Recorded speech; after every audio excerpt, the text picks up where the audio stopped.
أعوذ بالله من الشيطان الرجيم. بسم الله الرحمن الرحيم. الحمد لله رب العالمين، والصلاة والسلام على نبينا محمد وعلى آله وأصحابه أجمعين، أما بعد. Esselamu Aleyküm ve Rahmetullahi ve Berekatuhu. Değerli Müslümanlar, biz ölümden sonra bir hayat vardır. Ona iman etmişik. Heç bir şəkkimiz yoxdur və dinləyicilərin də heç bir şəkki olmadığına inanıram. Belə olduğu halda biz bilirsiniz niyə bəzən günah edirik? Mən, sən, hər birimiz olmaq şərti ilə.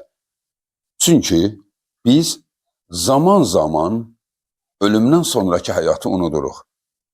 Dünya və onun ehtiyacları o qədər bizə zor gəlir ki, biz günahı rahat şəkildə bəzən edirik. Ona görə də bizə tez-tez Qur'andan xatırlama lazımdır ki, Allahın kəlamını xatırlayıb da qabaqda səni nə gözlədiyini biləsən. Ey Allahın qulu! Allah, yəni özü gözəllik olan, adı gözəl olan, özündən daima rəhmət təcəlla edən Rəbbimizin bizim üçün hazırladığı elə bir cənnət vardır ki, o cənnətin o keyfinə görə dünya zövqünü ona dəyişmək sözün əsl mənasında ağılsızlıqdır. Həqiqətən də bu insanın cahilliyindən irəli gəlir. Və onu da deyim, təkrar deyirəm, hər birimizdə bu cahillik vardır. Ki, biz cənnətin keyfini unutmuşuq ki, insan dünyada şərab içir də. O bilsə ki, dünyada şərab içməsiyle cənnətdə hansı içkilərdən məhrum olacaq? Həyat boyu, inanın ey Allahın qulları, inanın buna. Əgər bütün dünya yığılıb zorla sənə şərab versələr, sən ölərsən, amma onun bir qurtumunu boğazından keçirtməzsən. Əgər sən bilsən ki, sənə cənnətdə ehtiras zövqü hansı formada veriləcək, heç kəs dünyada zina etməz, heç kəs, hətta onu buna zorlasalar belə, bütün dünya başına problem olsa belə, o gedib zina etməz. Nə kişi, nə qadın. Bizim bunları etməkdə başlıca səbəb bizim axirətdən cahil olmağımızdır. Bizim axirətdən xəbərimiz yoxdur. Bilirik, bilirik. Bilmək başqa şeydir. Dərk etmək başqa şeydir. Biz bilirik, idrak edə bilmirik. Çünki biz onu idrak edə bilsək, onu dərk edə bilsək, həyat boyu, bax, peyğəmbərlər niyə etməyib?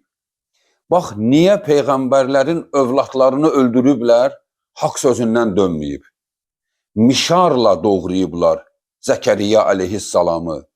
Amma o mişarla doğrananda of dedi, of. Allah dedi, ey Zəkəriyya, of demə. Bilirsən səni nə gözləyir? Of demə. Subhanallah. Ona of belə deyizdirməyə icazə vermədi. Çünki sən görsən səni nə gözləyir, sən heç vaxt bu dünyanın işgəncəsinə of deməzsən. Yoxsa biz yaramazlar, oğurluq edirik, deyirik, nə edim, övladlarımı nə ilə saxlayayım? Banka girib kredit götürürük, deyirik, hansı dövrdür, banka girməsən heç nə eləyə bilməyəcəksən. İbadət etmirik, deyirik ki, işimlə düz gəlmir. Biz gör nəyi ilə dəyişirik. Allah Qur'an-ı Kərimdə Vaqiə surəsində belə buyurur. Sizə bugün Vaqiədən bir neçə ayəni oxuyacağım. Əgər qismət olsa sonra hissə ilə ardında oxuyarıq. Vaqiə Qur'an-ı Kərimdə qiyamətin baş verəcəyini isbat edən bir surədir. Surənin adı da Vaqiə, yəni ki, baş verəcək hadisə mənasını verir. Qiyamətin bir adıdır. Vaqiə, yəni baş verəcək bir hadisə. Ayədə Allah belə buyurur. Euzu billahi mineşşeytanirracim. Bismillahirrahmanirrahim. İza vaka'atil vaki'a. Vakia baş verdikdə, yəni qiyamət baş verdikdə, leysə li vaka'atiha kazibə. Onun baş verməsində isə heç bir şək şübhə yoxdur. Hökmən baş verəcəkdir. Xafidatun rafi'a. Həmən gün, yəni qiyamət günü kimisi alçalacaq, kimisi isə yüksələcək. Ey günaha səbr etməyib, günahı edən, kreditə girən, sigaret çəkən, uyuşturucu edən, zina edən, namazı tərk edən, ey insanlar, bir düşünün, kimisi alçalacaq, xafidatun. Allah orada kimisini alçaldacaq, kimisini isə yüksəldəcək. Sən bilirsən orada yüksəlmək nə deməkdir? Bizim dünyada ucuz məhkəmələr var, ucuz məhkəmə. Dünya məhkəməsi nədir ki? Dünya məhkəməsi nədir ki? Əgər tam ədalətli olsa, sənə həbs verəcək. Həbs nədir ki? Düşürsən həbsxanaya, misal üçün günah etmirsən, 2 il cəzasını çəkirsən. Səhər, axşam yeməyi verirlər, yataq veriblər, idman etməyə sənə şərait yaradıblar. Heç baxanda ora bir əla yerdir ki, əgər belə bax, bu aspektdən baxılsa, yəni cəza verilir. Bu necə cəzadır? Dünyanın məhkəməsi cəza deyil ki, hələ ədalətli olsa məhkəmənin sonucu budur. Amma ədalətsizlik olsa ki, bu doğuludur, pulubu verib işini görürsən, deməli dünya məhkəməsindən bir təhər canını qurtarırsan. Hələ bu ucuz məhkəmələrdə hakim adamın olanda, ora hansı rahatlıqla gedirsən ki, mənim adamımdır, işimi düzəldəcək. İndi təsəvvür et, Allahın məhkəməsində insanlar olacaq ki, Allah onları ucaldacaq. Onları hörmətlə çağıracaq, onları kölgədə saxlayın, onlar mənim dostlarımdır. Amma nəticə etibarilə hökmən məhkəmədən keçməlidirlər. Yəni, kimisi ucalacaq, kimisi alçalacaq. Kimlər alçalacaq?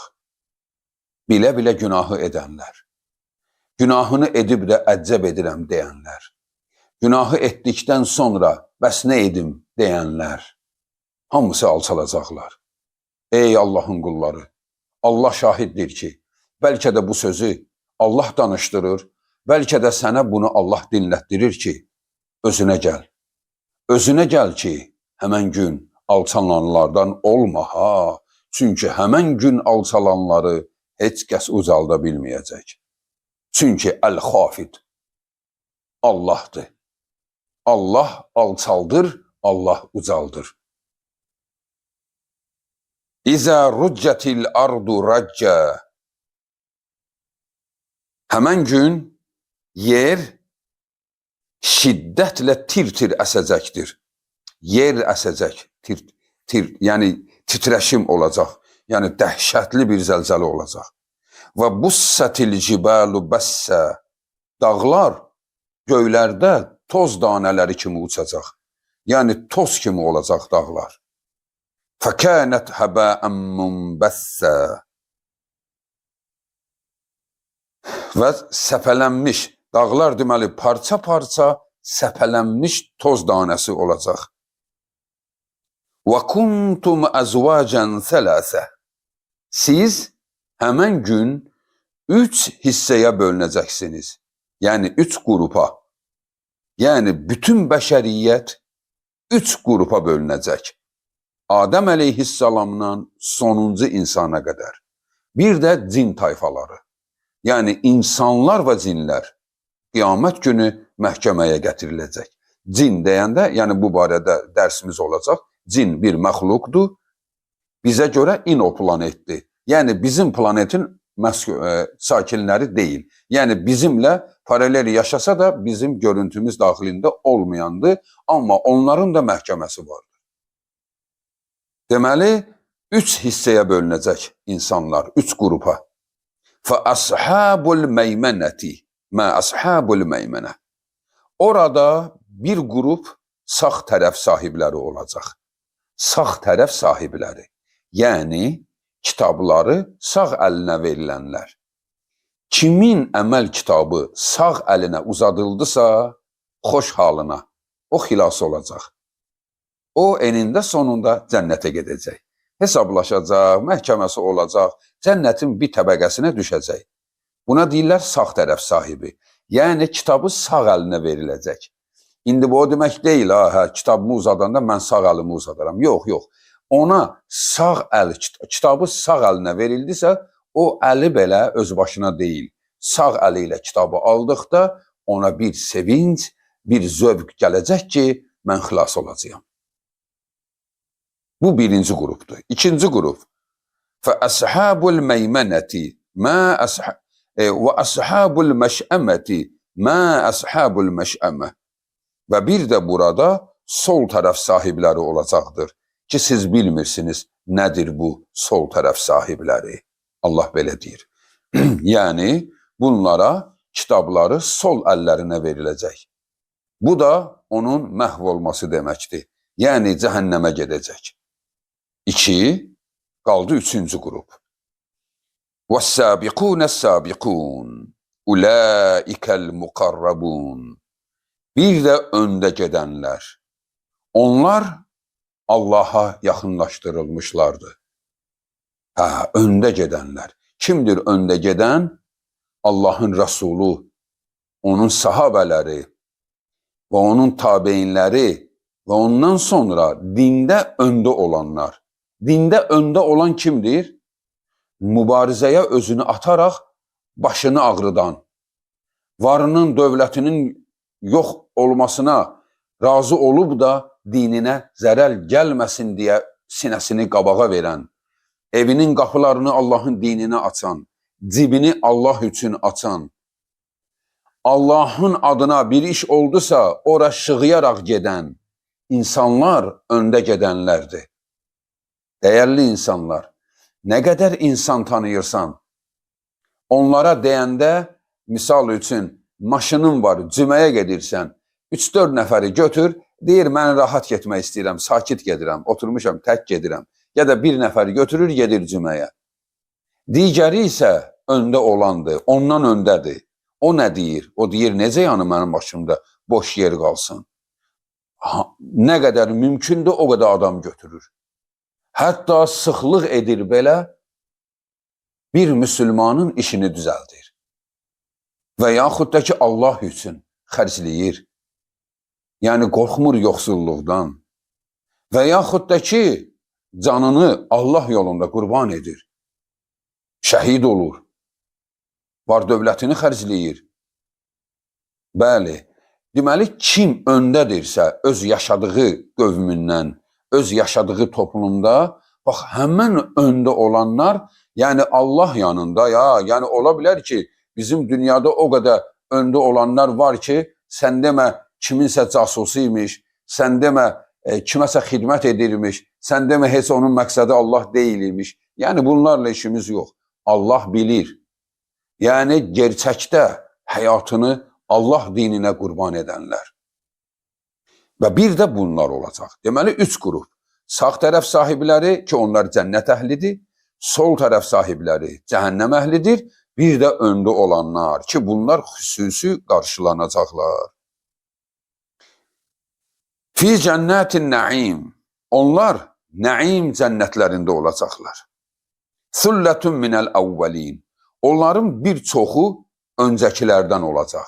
Yəni, ilk insanlar. Və qalilun minəl əxirin. Və bir az hissəsi isə axırıncılardan. Yəni, müsəlman ümmətindən. Bəzi təfsirçilər deyirlər, bu çoxu öndəkilərdən, yəni İslam tarixinin öncəsi, yəni səhabələr. Çoxu səhabələr olacaq, azı isə bugünün müsəlmanları, əgər bugün qiyamət baş versə. İndi nə qədər sonra baş versə, ən azı, ən axırıncılar olacaq. Deməli, təfsirçilərə görə İslamın əvvəlindəki, çoxu İslamın əvvəlindəkilər olacaq, yəni səhabələrin dönəmi, az hissəsi isə tarixin sonunda olanlar ki, bunlar cənnətə düşəcəklər. Deməli, cənnətə düşənlərin çoxu bu ümmətin önündə olanlardır, birinci gələnlərdir.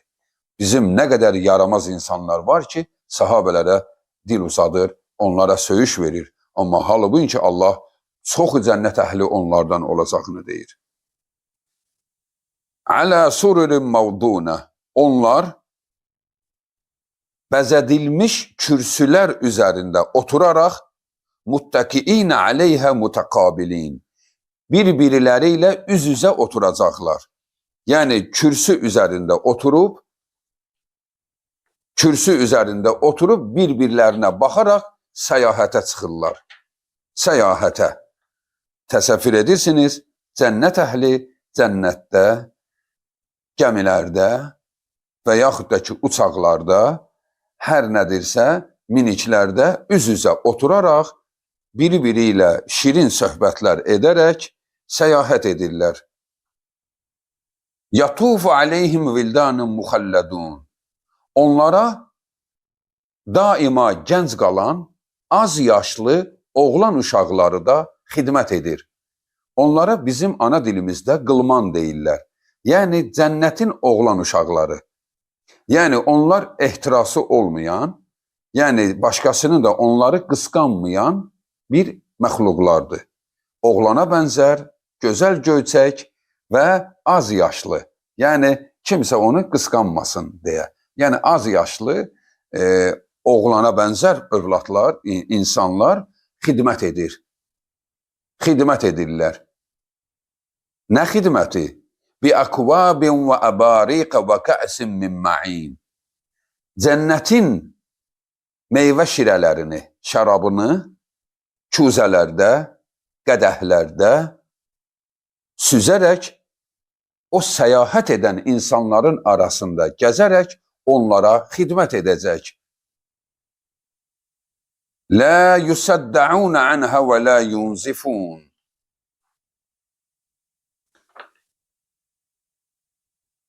Deməli, orada həmən o içki, yəni içdikləri o içki onlara nə baş ağrı verəcək, nə də onları ağlını başından alacaq. Deməli, o içki onlara zövq verir, keyf verir, amma ağlı başdan almır. Yəni, ağlı başında deyil. Dünənləri çox içmişəm, nə danışmışam bilmirəm. Elə şey deyil. Ağıl başda. Və la yusaddaun. Yusaddaun baş ağrı deməkdir. Qəti baş ağrısı da olmayan, ancaq keyf verən cənnət içkiləri. Yəni cənnətin meyvələrinin suları, şirələri. Və fəkihətin mimmə yətəxayyarun. Və onlara həmən xidmətçilər aralarında gəzərək hansı meyvədən, hansı yeməkdən keyfi istəsə anında xidmətində olacaqdır. Və ləhmi tayrin mimmə yeştəhun. Könlündən keçən istədiyi quşun əti. Yəni hazır yeməklər.